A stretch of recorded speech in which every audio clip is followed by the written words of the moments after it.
Hello and welcome to yet another episode of Autocar India Quick News, your weekly update on all the launches, all the hot news and all the big scoops in the world of automobiles. And of course, since we're in the middle of the national lockdown, here's another episode from my living room couch.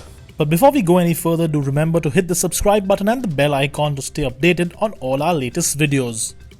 Let's start this week as we started off last week with how the coronavirus or the Covid-19 pandemic has really affected the Indian automotive industry, and the direct effect is very obvious now.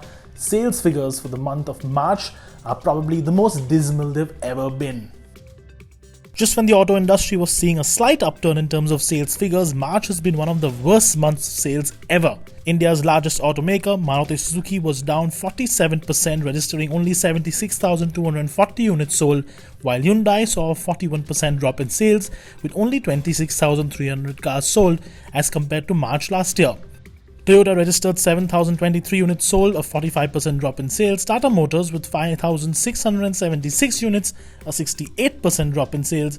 And Honda with 3,697 units registered a drop of 79%. The three biggest slumps came from Volkswagen's drop of 95%, FCA Group's drop of 89%, and Mahindra's overall sales plummeting a whopping 88% for March 2020 as compared to March 2019. For a more detailed analysis on sales across the board, visit our website autocarindia.com. Of course, as we brought to you last week, lots of automakers have come forward to help beat the pandemic. Mercedes-Benz is all set to set up a temporary hospital in Pune with 1,500 bed isolation ward for Covid-19 patients. It will also support 1,600 daily wage workers and below poverty line families from Khed and Viman Nagar areas by providing them with dry ration and cleaning kits. The Hero Group has announced that it will contribute 100 crores as aid for the ongoing Covid-19 relief efforts in India. Half of this sum, 50 crore rupees, will be contributed to the PM CARES Fund, while the remaining 50 crores will be spent on relief efforts.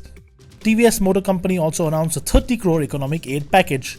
Money is being funded by the Srinivas Services Trust, the social division of the TVS Motor Company, and Sundaram Clayton Limited. Maruti has entered into an agreement with Agva Healthcare, a medical equipment manufacturer, for providing up to 10,000 ventilators per month. It will also aid in arranging financing to the required extent for this effort. In addition, several automakers like Volkswagen, Yamaha, Isuzu, Maruti, Audi and others have also extended service and warranty schedules for customers affected by the Covid-19 lockdown. We virtually caught up with Rajiv Chhabra, President and Managing Director of MG Motor India Limited, and here is what he had to say about the challenges that lie ahead. In my opinion, in this year, the industry may see worst case downfall of 20-25%, most likely 10-12%. So we need to scale back our projections for this year, and we need to see what best we can do it. Also, one more thing is very important, that how do we keep cost structure in place. So we have announced that we are not going to do any job cuts. Whatever may happen, even in the worst possible case, we won't have any job cuts in our company.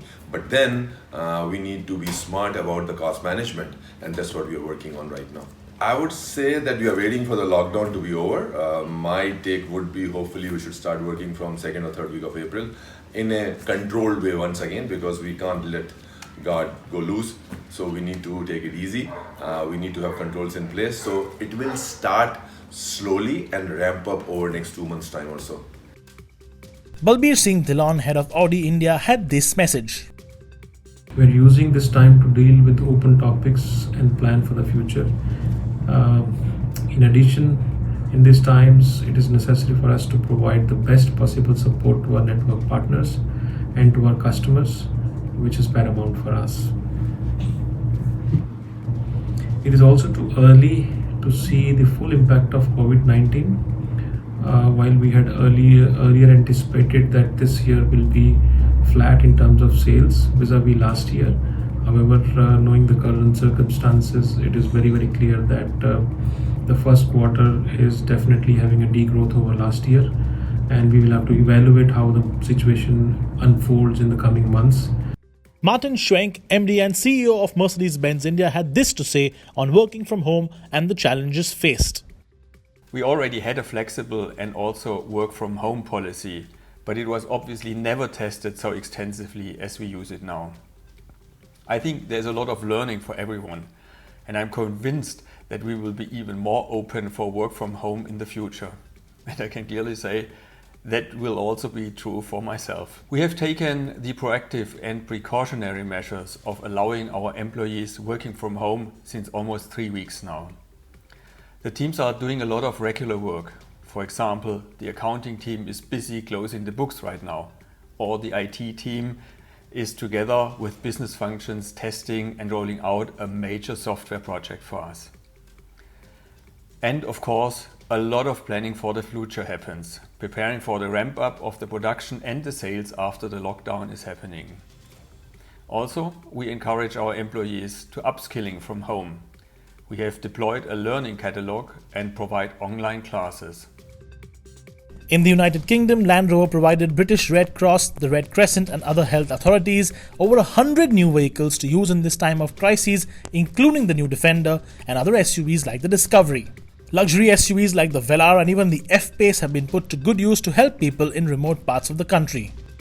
The Ministry of Road Transport and Highways has extended the validity of documents related to Motor Vehicles Act 1988 and the Central Motor Vehicle Rules 1989 till June 30th, 2020. These documents include driving licenses, vehicle registrations, permits and fitness certificates that expire between February 1st and June 30th.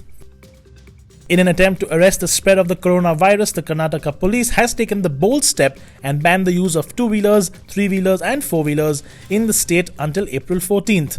Vehicles being used despite the warning have been seized. In fact, 6,852 vehicles on the first day itself, and these will be released on April 14th after the lockdown is eased off.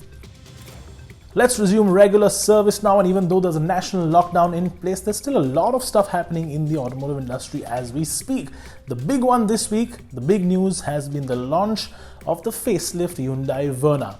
The new Hyundai Verna facelift is sharper, sexier and definitely sportier looking than its predecessor. Features include an all-digital instrument cluster, wireless charging, ventilated front seats and a sunroof. The new car gets two petrol engines, the 1.5-litre naturally aspirated unit making 115 horsepower and 144 Nm of torque, mated to a 6-speed manual or a CVT, and an option of a 1-litre turbo making 120 horsepower and 172 Nm of torque, mated to a 7-speed dual-clutch gearbox.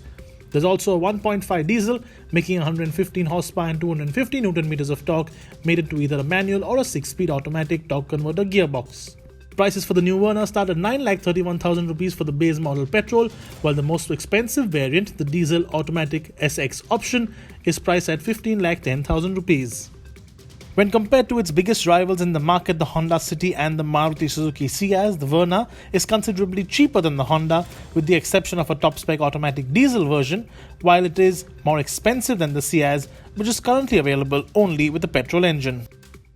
And talking about the new City, which we will get to see very soon here in India, the car has successfully scored a 5-star rating at a recent crash test that was conducted by the ASEAN NCAP. Let's have a closer look at that. The new City has secured an overall score of 86.54 out of a maximum possible of 100 in the full frontal offset impact and side impact tests, along with an evaluation of safety features available on the car. The new City got a score of 44.83 for adult occupant protection and 22.82 for child occupant protection. While the new City for India will look similar to the Thai version which was used in this test year, there will be a long list of India-specific cosmetic and mechanical changes. The new City that will come to India will also be longer than the Thai spec car and will get slightly higher ground clearance too. Honda has also teased the BS6 version of the Jazz on its website. The BS6 car will have updated versions of the current engines, the 1.2 petrol and the 1.5 diesel, and from the picture seen here, everything on the exterior, like the headlamps, wheels and the grille, look pretty much unchanged from what it is now. While the Jazz is already priced at a premium, expect to see prices go up slightly further with the BS6 variants. Now, with the advent of BS6 coming in earlier this week on April 1st, which of course is a momentous occasion for the Indian auto industry, Maruti Suzuki had discontinued its diesel range across the board. Now, one of the cars to get really affected by that diesel discontinuation was of course the S-Cross, because it was only available in the 1.3 multi-jet diesel version. But we saw a petrol-powered version of the S-Cross earlier at the Auto Expo, and now we have some confirmed news on when that S-Cross petrol will finally be launched in India. The S-Cross petrol will be launched in India in May 2020 and will get a 1.5 litre petrol, making 105 horsepower and 138 Newton meters of torque. The engine will come mated to either a 5-speed manual or a 4-speed automatic, which will also get the SHVS mild hybrid setup. In terms of features and appearance, the S-Cross remains the same as the diesel model. Expect prices to drop in comparison to the diesel variants, and if priced well, the S-Cross will be a popular option for families wanting a larger hatchback with a large boot. And that's all the time we have for you this week. As always, do leave your opinions about what you felt about this show in the comments section below. And as I mentioned last week, stay home, stay safe and stay healthy. We'll see you next week. Thank you so much for watching.